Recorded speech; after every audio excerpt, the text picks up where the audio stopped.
Capital gain tax के changes के बाद क्या प्रॉपर्टी यहां से क्रैश कर सकती है या फिर यहां से बूम करेगी, आशीष जी से डिस्कस करेंगे। अगर आप प्रॉपर्टी बाय करने का सोच रहे हैं या फिर सेल करने का सोच रहे हैं तो ये वीडियो आपके लिए है। डिफरेंट सिटीज़ को कवर करेंगे यहाँ पे, डिफरेंट सिटीज़ जैसे कि एनसीआर, बेंगलोर और अदर सिटीज़ जो मेन सिटीज़ हैं उसको कवर करेंगे और वहाँ की जानेंगे कि वहाँ पे क्या सिचुएशन हो सकती है। तो आशीष जी, सबसे पहले तो आप मुझे बताएं कि ये जो कैपिटल गेन टैक्स है इसके अंदर क्या क्या चेंजेस हुए हैं। अगर दो लाइनों में विनय जी बोलूं, प्रॉपर्टी कैपिटल गेन टैक्स में जो चेंजेस किए गए हैं उसमें एक तो इंडेक्सेशन का बेनिफिट जो आपको मिलता था वो कंप्लीटली खत्म कर दिया गया सेक्शन 48 के तहत। अब आपको कैपिटल गेन कैलकुलेट करने के लिए 12.5% का फॉर्मूला यूज करना होगा रेदर देन 20%, और जिसमें इंडेक्सेशन का बेनिफिट भी अब आपको नहीं मिलेगा। पर परेशान होने की जरूरत नहीं है, आपको सेक्शन 54 के लाभ मिलते रहेंगे। 4 ऐसे तरीके अभी भी हैं जिसमें आप अपने कैपिटल गेन टैक्स को जीरो कर सकते हैं, आपको कोई भी टैक्स देना नहीं पड़ेगा। तो उसका एक डिटेल वीडियो लेके आएंगे। पर आज अगर हम बात करें तो सीएलएसए ने भी अपनी रिपोर्ट निकाली है कि इस चेंजेस के बाद प्रॉपर्टी मार्केट पे क्या फर्क पड़ेगा, और एनसीआर रीजन में क्रैश आना है, थोड़ा समय लगेगा, उसमें कब आएगा वो भी डिस्कस करेंगे। और इसके अलावा अगर हम बात करें किस रीजन की वजह से वो क्रैश आएगा वो डिस्कस करेंगे, और कौन सी टाइप की प्रॉपर्टी होगी जहां पर आपको उछाल भी देखने को मिलेगा। ऐसा नहीं है कि सब जगह आपको प्रॉपर्टी की डिमांड में प्रॉब्लम आते हुए देखने को मिलेगी। इसके अलावा एक थोड़ी सी मेरे को लगता है कि ठीक नहीं किया है हमारी फाइनेंस मिनिस्ट्री ने, कि प्रॉपर्टी कैपिटल गेन जो आपकी वैल्यू है उसको निकालने के लिए स्टैम्प ड्यूटी को भी अलग कर दिया गया है। पहले जैसे अगर आपको कैपिटल गेन टैक्स कैलकुलेट करना है तो आपका जो बाय प्राइस होता था उसमें आप स्टैम्प ड्यूटी भी ऐड कर देते थे, एक्सपेंसेस भी ऐड कर देते थे, पर अब आप वो सब ऐड नहीं कर पाएंगे।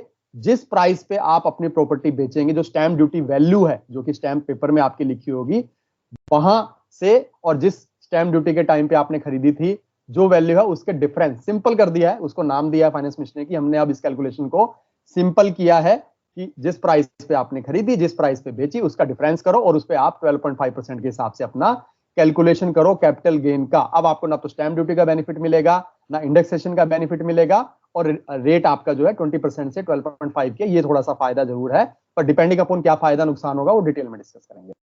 तो आशीष जी, यहाँ पे जैसे कि आपने काफ़ी पहले इंडिकेट कर दिया था, सहज इन्फो के जो सब्सक्राइबर हैं वो तो जानते हैं कि प्रॉपर्टी क्रैश आने वाला है। ये वीडियो हमने डाला था जिसके अंदर हमने यही डिस्कशन किया था कि प्रॉपर्टी में क्रैश कैसे आ सकता है और कैसे स्टेबल होंगे। बट यहाँ पे अब बात करते हैं, क्योंकि अब ये कैपिटल गेन टैक्स लगा है, कोई भी रीज़न हो प्रॉपर्टी यहाँ पे, अब यहाँ पे आपको क्या लगता है कि यहाँ पे क्रैश हो सकता है, स्टेबल जोन में जा सकती है, या फिर बूम आएगा? देखो, इसके रीजन की वजह से मुझे लगता है कि किस प्रॉपर्टी की बात कर रहे हो, रीसेल प्रॉपर्टी की बात हो रही है या नई इन्वेंट्री की बात कर रही है जो बिल्डर आपका लॉन्च करते हैं, कौन सी सिटी की बात करो। जैसे अगर हम पुणे, बेंगलोर की बात करें या हैदराबाद की बात करें, वो एंड यूजर मार्केट है।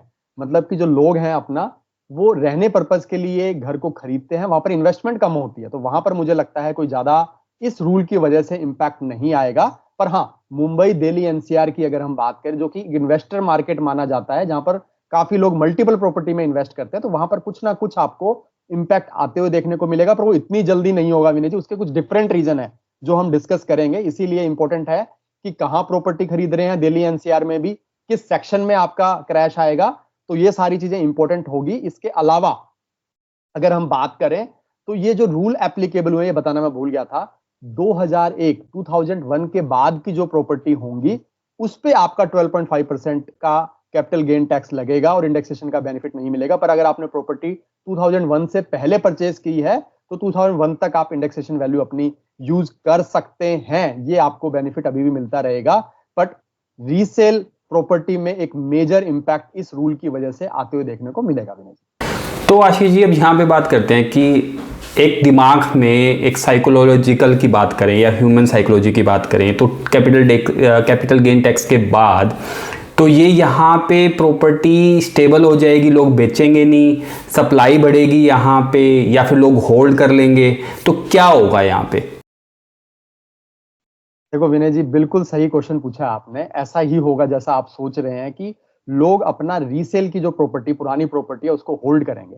देखो, कुछ समय तो लगेगा समझने के लिए कि मुझे कितना अब ज्यादा टैक्स देना पड़ेगा तो वो क्या करेंगे, या तो कहेंगे कि मैं अपनी प्रॉपर्टी की वैल्यू बढ़ाता हूं जब तक उनको कोई जरूरत नहीं हो, क्योंकि प्रॉपर्टी एक ऐसी चीज है लंबे समय के लिए लोग होल्ड करते हैं। और बताना चाहूंगा 95% लोग तो अपनी जो प्रॉपर्टी सेल करते हैं उसको री इन्वेस्ट करते हैं दोबारा से प्रॉपर्टी में अपग्रेड करने के लिए, और सेक्शन 54 का यूज करते हैं अपना कैपिटल गेन टैक्स बचाने के लिए। और 54 जैसे मैंने बोला, आप 4 तरीके से सेक्शन 54 में अपना पूरा का पूरा टैक्स बचा सकते हैं, वो अभी भी एप्लीकेबल है।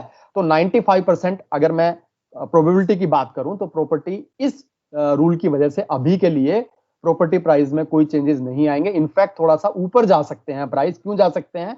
जो रीसेल प्रॉपर्टी है लोग अपना होल्ड कर लेंगे, वो नहीं चाहेंगे कि मैं ज्यादा टैक्स अभी पे करूं या मुझे अननेसेसरी गवर्नमेंट को टैक्स देना पड़े, जब तक वो नया घर खरीदने की नहीं सोचेंगे। तो वो जल्दबाजी में अपनी प्रॉपर्टी सेल नहीं करने वाले हैं। उनको ये भी लगेगा कि हो सकता है कि इस पे कोई पीआईएल डाल दे, आने वाले समय में रूल चेंज हो जाए, तो कोई जल्दबाजी में अपना घर नहीं बेचेगा, होल्ड करेगा, जिससे इन्वेंट्री आपकी कम होगी। तो मुझे ऐसा लगता है कि इन्वेंट्री यहां पर कम होगी रीसेल प्रॉपर्टी की। इसके अलावा जब वो नया घर ढूंढ लेंगे या समझ लेंगे कि हाँ अब मेरे को नया घर लेना है, अपग्रेड करना है, तभी वो अपनी प्रॉपर्टी को बेचेंगे ताकि सेक्शन 54 का बेनिफिट ले पाए। इसके अलावा एक कंसर्न और आएगा, मुझे लगता है black to white ratio. Property market में ब्लैक कंपोनेंट काफी चलता है। इनफैक्ट जो लोग लेते हैं उनको बताना चाहूंगा कि 20,000 से ज्यादा अगर आप ब्लैक कंपोनेंट लेते हैं या कैश में पैसे लेते हैं तो इनकम टैक्स डिपार्टमेंट के पास सीधी की सीधी पेनल्टी लगती है। पर ये रूल आने के बाद मुझे लगता है ब्लैक टू व्हाइट रेशो बढ़ेगा। और बी पार्ट हम सब जानते हैं कि जब आपका ब्लैक रेशो बढ़ता है तो वो या तो गोल्ड में जाएगा या प्रॉपर्टी में जाएगा।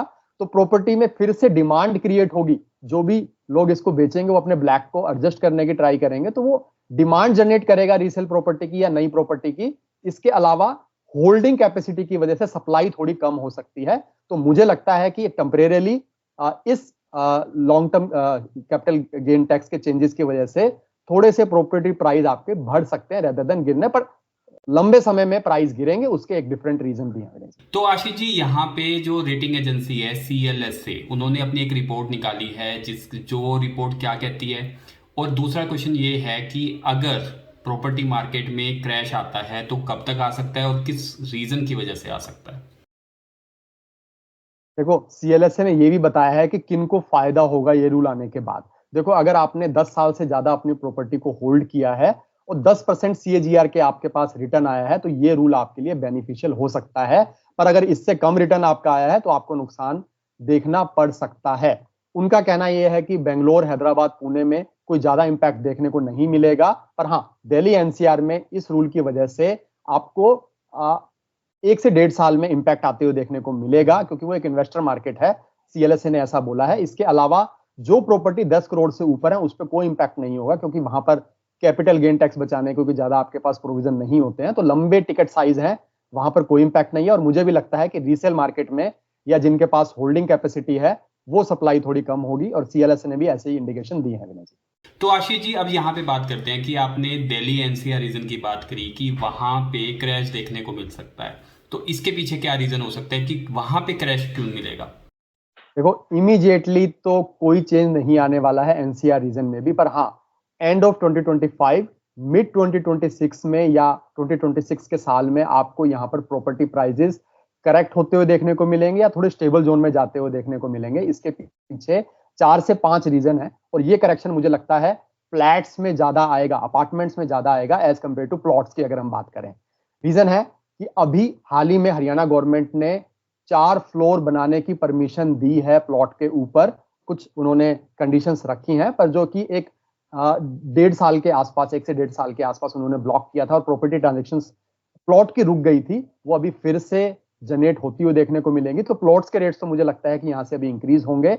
इसके अलावा अगर हम बात करें विनय जी, यहाँ पर जो इंपैक्ट आएगा वो आप देखेंगे कि जो पैसा का फ्लो है एनसीआर रीजन में, जो एनआरआईज भी हमारे पैसे लगाते हैं, वो पैसा अब फ्लैट की जगह पर प्लॉट में मूव होगा। और प्लॉट में फ्लोर्स बनेंगे तो आप देखेंगे फ्लोर्स को बनने की जो साइकिल होती है 1.5 साल से 2 साल के आसपास की होती है। तो जैसे ही वो साइकिल पूरी होगी, फ्लोर्स बिकने शुरू होंगे, तो पैसा आपका फ्लैट की जगह रोटेट हो जाएगा फ्लोर्स और प्लॉट में। तो फ्लैट की थोड़ी डिमांड मेरे को लगता है कि कम होते हुए देखने को मिल सकती है यहाँ से 6 से 7 महीने के बाद। तो ये एक रीजन हो सकता है। दूसरे इंडिकेशन आने शुरू हो चुके हैं ऑलरेडी, डिस्काउंट मिलने शुरू हो गए, क्योंकि बिल्डर हमसे ज्यादा जानते हैं जो एक एंड यूजर होता है अगर हम बात करें, उन्होंने पहले ही भाप लिया है कि ये रूल आ चुका है, अब आपके प्राइस फ्लैट के इतने ज्यादा अपवर्ड ट्रेंड में नहीं जाएंगे, तो उन्होंने डिस्काउंट देना शुरू किया। ये इंडिकेट करता है कि आने वाले 1 से 1.5 साल में एनसीआर रीजन में आपको करेक्शन या स्टेबिलिटी आते हुए देखने को मिलेगी। अट्रैक्टिव पेमेंट प्लान आपके आ रहे हैं। इसके अलावा कुछ लोगों ने, इन्वेस्टर्स ने जो बुक किए थे नए जो फ्लैट्स की अगर हम बात करें, उन्होंने 30% अभी दो, 30% सुपर स्ट्रक्चर पे दो और बाकी पोजीशन पे दो, इस तरह के कुछ पेमेंट प्लान में बुक किया था कि हम बाद में इसको सेल कर देंगे और अपना प्रॉफिट लेके चले जाएंगे। तो वहां आप देखेंगे कि जैसे ही नेक्स्ट इंस्टॉलमेंट आएगी जो कि सुपर स्ट्रक्चर में होगी, जो मुझे लगता है कि 2026 के आसपास आ सकती है, और प्लॉट और फ्लोर का रेशो जो हमने बात की थी वो भी उसी टाइम पे आ रहा है, तो वहां पर सप्लाई इतनी ह्यूज होगी कि जिसमें उनको दोबारा से एंड यूजर मिलना मुश्किल हो जाएगा। तो सप्लाई काफी ज्यादा बढ़ सकती है। और होम फॉर ऑल की पॉलिसी गवर्नमेंट ने भी निकाली है, काफी स्कीम्स आएंगी आपकी। तो अगर एनसीआर रीजन की बात करें, अफोर्डेबल हाउसिंग अगर आपका आता है तो वहां पर, या अगर हम बात करें यमुना एक्सप्रेसवे अथॉरिटी के प्लॉट्स आए हुए हैं, वहां पे अगर आप इन्वेस्ट करते हैं तो वहां पर आपको कुछ बेनिफिट हो सकते हैं, क्योंकि वहां पर एक सब्सिडाइज रेट में आपको प्लॉट या फ्लैट मिलते हैं। पर जो पॉलिसी बजट में डिफाइन की है, अगर हम बात करें home for all 10 lakh crore के आसपास की सब्सिडी देने की बात करी है, तो ये सारा सप्लाई को इंक्रीज करेगा। और उसके अलावा एंड यूजर तो जैसे मैंने बोला डिस्ट्रीब्यूट होगा प्लॉट, फ्लोर और फ्लैट के बीच में। तो 26 में आपको या 25 के एंड में आते आते आपको सप्लाई ज्यादा आते हुए देखने को मिल सकती है, जो इंडिकेट करता है कि एनसीआर रीजन में आपके करेक्शन आ सकते हैं। तो आज का वीडियो हम यहीं खत्म करते हैं। आपको क्या लगता है वो कमेंट सेक्शन में जरूर लिखें। आपका दिन शुभ रहे। थैंक यू, धन्यवाद।